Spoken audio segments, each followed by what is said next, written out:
first lesson is Genesis chapter 3, verses 8 through 19.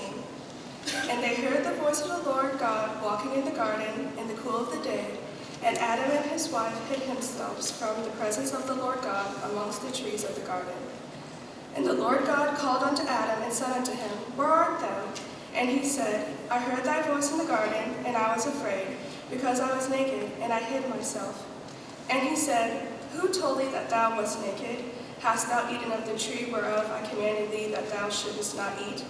And the man said, The woman whom thou gavest to be with me, she gave me of the tree, and I did eat.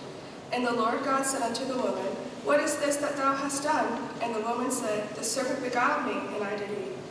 And the Lord God said unto the serpent, Because thou hast done this, thou art cursed above all cattle, and above every beast of the field. Upon thy belly thou shalt go, and dust thou shalt eat all the days of thy life.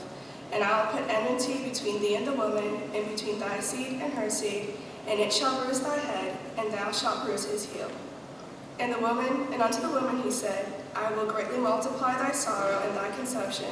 In sorrow thou shalt bring forth children, and thy desire shall be to thy husband, and he shall rule over thee. And unto Adam he said, Because thou hast hearkened unto the voice of thy wife, and hast eaten of the tree which I have commanded thee, saying, Thou shalt not eat of it, cursed is the ground for thy sake.